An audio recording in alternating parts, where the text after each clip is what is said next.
آج کی شب میں جو خاص چیز وہ ہے عریضہ۔ اب ہمارے ہاں جو بہت زیادہ عقل استعمال کرنے لگتے ہیں وہ کیا کہتے ہیں، یہ کیا چیز ہے، اس کی کوئی توجیہ ہونی چاہیے، اس کی کوئی دلیل ہونی چاہیے، تو ضروری نہیں ہے۔ افراط و تفریط ہماری قوم کا سب سے بڑا مسئلہ ہے۔ کچھ ایسے ہیں جو عقل ہی استعمال نہیں کرنا چاہتے، پھر وہ حرکتیں کرتے ہیں جس سے امام کو تکلیف پہنچتی، اور کچھ عقل اتنی زیادہ استعمال کرنے لگتے ہیں کہ ان کی عقل بھی دین کو نقصان پہنچانا شروع کر۔ جو اہل بیت اطہار کا راستہ ہے وہ اعتدال کا راستہ ہے۔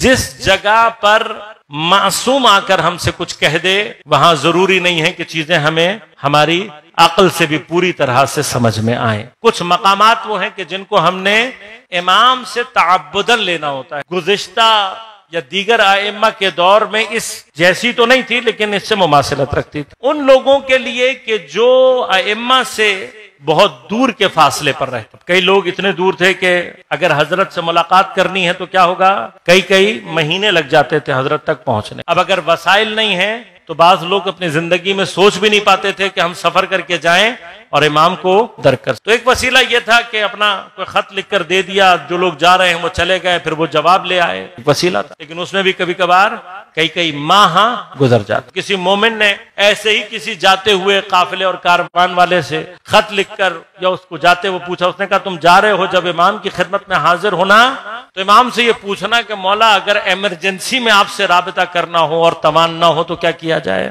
قافلہ تو کئی مہینے لے گا، کئی مہینے آئے گا۔ تو چھٹے امام علیہ السلام سے مروی ہے، فرمایا ایک عریضہ لکھ کر پاک مٹی یا آٹے وغیرہ میں اس کو لپیٹ کر کسی گہرے کنویں یا جاری پانی، نہر، سمندر یا دریا کے حوالے کر دو اور انشاءاللہ پروردگار تمہاری وہ آراضی ہم تک پہنچا دے۔ بس ائمہ کے دور میں بھی یہ سلسلہ رہا ہے۔ اب وہ امام کہ جس تک پہنچنا ہی ناممکن ہو جائے، وہ امام کہ جس کو درک کرنا ہی ہمارے لیے فعلاً میسر نہ ہو تو کیا کیا جائے؟ تو امام تک اپنی عرضی کو پہنچانے کا راستہ، اور یہ آج سب سے مخصوص نہیں ہے، یہ عریضہ آپ کبھی بھی امام تک پہنچا سکتے ہیں۔ بنیادی طور پر مرحلہ کیا ہے؟ بنیادی طور پر مقصد یہ ہے کہ ایک نوع کی کنیکٹیوٹی امام کے ساتھ، رابطہ امام کے ساتھ ہمارا باقی رہے۔